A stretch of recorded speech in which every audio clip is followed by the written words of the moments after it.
പ്രിയ സജ്ജനങ്ങളെ, സദനമസ്കാരം. ഏകാത്മതാ സ്തോത്ര പഠനത്തിൽ നമുക്കിന്ന് ചിന്തിക്കേണ്ടത് 5-ാമത്തെ ശ്ലോകത്തെക്കുറിച്ചാണ്. ഗംഗാ സരസ്വതി സിന്ധൂർ ബ്രഹ്മപുത്രാശ്ച ഗണ്ഡകി കാവേരി യമുന രേവ കൃഷ്ണ ഗോദ മഹാനദി. എൻ്റെ രാഷ്ട്രത്തിലെ മഹാനദികളെ ഞാൻ വന്ദിക്കുകയാണ്. എങ്കിൽ ഏതൊക്കെയാണ് ആ നദികൾ? എന്താണ് അതിൻ്റെ ഐതിഹ്യം? ആദ്യം നമുക്ക് പഠിക്കേണ്ടത് പുണ്യനദിയായ ഗംഗയെയാണ്. പാപനാശിനിയാണ് ഗംഗാ മാതാവ്. ലോകമെമ്പാടുമുള്ള ഹിന്ദുക്കൾ പുണ്യതീർത്ഥമായി കാണുന്നത് അതാണ് ഗംഗ. ഗംഗോത്രി, ഋഷികേശ്, ബദ്രിനാഥ്, ഹരിദ്വാർ, പ്രയാഗ്, കാശി, ഗംഗാസാഗർ എന്നിവയെല്ലാം ഗംഗാതീരത്താണ്. പവിത്രമായ ഗംഗാജലം മാസങ്ങൾ വച്ചാലും കേടുവരില്ല. സ്വമാത, ഗീത, ഗംഗ, ഗോ, ഗായത്രി എന്നിങ്ങനെ പഞ്ചമാതാക്കളെ ഹിന്ദുക്കൾ ആദരിക്കുമ്പോൾ അവിടെ ഗംഗയുടെ പ്രാധാന്യം എത്രത്തോളമുണ്ട് എന്ന് മനസ്സിലാക്കാം.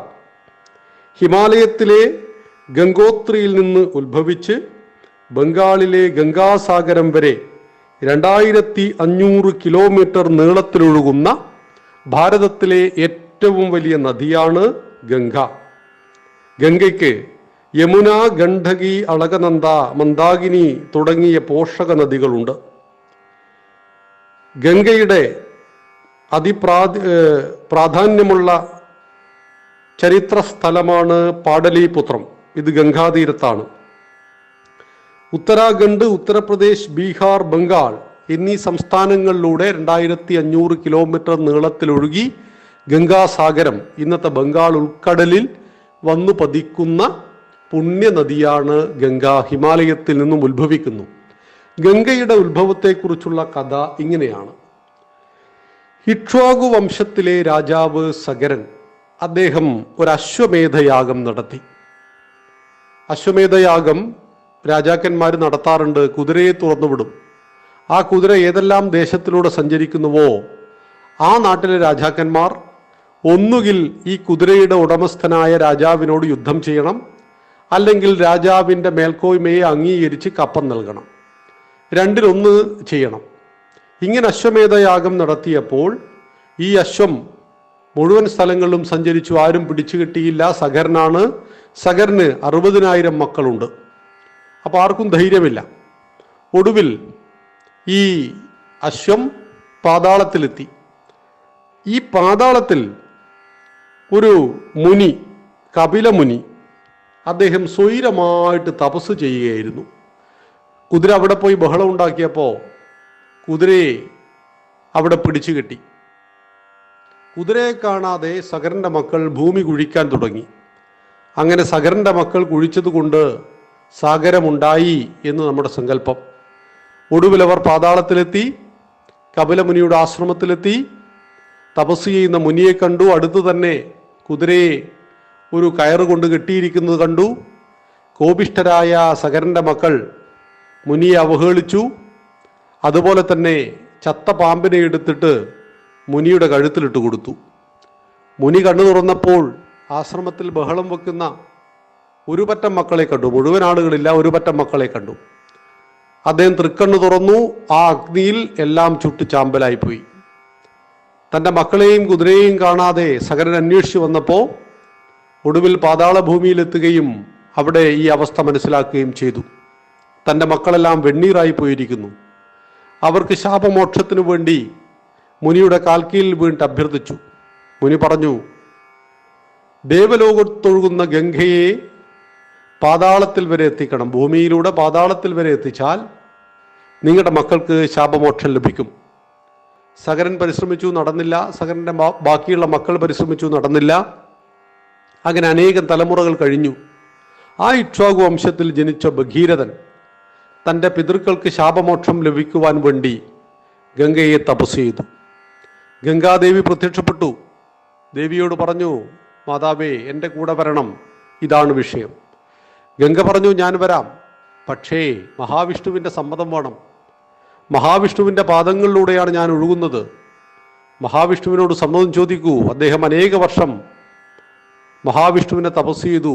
വിഷ്ണു ഭഗവാൻ പ്രത്യക്ഷപ്പെട്ടു, ഗംഗയെ കൊണ്ടുപോയിക്കൊള്ളുവാൻ അനുവാദം നൽകി. അപ്പോൾ ഗംഗ പറഞ്ഞു, ഞാൻ നേരിട്ട് ഭൂമിയിലേക്ക് പതിച്ചാൽ ഭൂമി കുത്തി ഒലിച്ചു പോകും. വഴിയിൽ വെച്ച് എന്നെ ഒന്ന് താങ്ങണം. അതിന് കഴിയുന്ന ഒരൊറ്റ ശക്തിയേ ഉള്ളൂ, അത് പരമേശ്വരനാണ്. അങ്ങ് പരമേശ്വരൻ്റെ സമ്മതം നേടൂ. അനേക വർഷങ്ങൾ ഭഗീരഥൻ പരമേശ്വരനെ തപസ് ചെയ്തു. പരമേശ്വരൻ പ്രത്യക്ഷപ്പെട്ടു. ഗംഗ വന്നോട്ടെ, ഞാൻ താങ്ങാം, ശക്തി കുറച്ചുകൊണ്ട് ഭൂമിയിലേക്ക് പ്രവാഹത്തെ ഞാൻ വിട്ടുകൊള്ളാം എന്ന് ഭഗവാൻ അരുളി.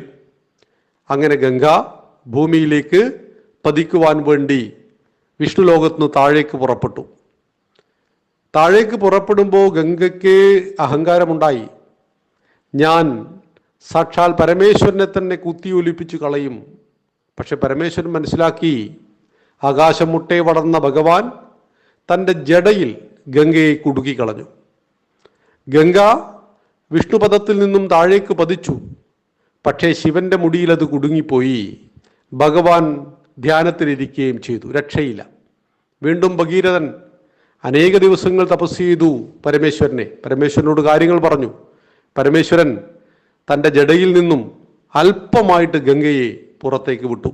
അങ്ങനെ ഗംഗ ഭൂമിയിലെത്തി. ഭൂമിയിൽ ഗംഗ അലറിക്കുതിച്ച് ഒഴുകാൻ തുടങ്ങി. വീണ്ടും ഗംഗയ്ക്ക് അഹങ്കാരമുണ്ടായി. ആ ഗംഗ ജന്മ മഹർഷിയുടെ ആശ്രമത്തെ വെള്ളത്തിൽ മുക്കിക്കളഞ്ഞു. തപസ് ചെയ്യുകയായിരുന്ന മഹർഷി വെള്ളത്തിലൂടെ ഇങ്ങനെ ഓടിക്കളിക്കുന്ന ആ ശബ്ദം കേട്ടാണ് കണ്ണു തുറന്നത്. കാര്യം മനസ്സിലാക്കി മഹർഷി ഗംഗയെ കുടിച്ചു പറ്റിച്ചു. അങ്ങനെ ഗംഗ മഹർഷിയുടെ വയറ്റിലുമായി. എന്താണ് വഴി? ജന്മ മഹർഷിയെ തപസ് ചെയ്യണം. ഭഗീരഥൻ മഹർഷിയെ തപസ് ചെയ്ത് പ്രസാദിപ്പിച്ചു. മഹർഷി തൻ്റെ ചെവിയിലൂടെ ഗംഗയെ പുറത്തേക്ക് വിട്ടു. അങ്ങനെ ഗംഗയ്ക്ക് ജാഹ്നവി എന്ന പേരും കൂടി ഉണ്ടായി. ആ ഗംഗ വീണ്ടും വീണ്ടും ഒഴുകി ഒടുവിൽ പാതാള ലോകത്തെത്തി. അവിടെ സഗരന്റെ പിതൃക്കൾക്ക്, ഭഗീരഥന്റെ പിതൃക്കൾക്ക്, സഗരന്റെ മക്കൾക്ക് മോക്ഷപ്രാപ്തി, ശാപമോക്ഷം ലഭിക്കുകയും ചെയ്തു. ഭാഗീരഥി എന്ന് പറയുന്നത് ഭഗീരഥനാൽ കൊണ്ടുവരപ്പെട്ട നദി എന്ന അർത്ഥത്തിലാണ്. ഭഗീരഥൻ നമ്മുടെ കഠിന പ്രയത്നത്തിൻ്റെ പ്രതീകം കൂടിയാണ്.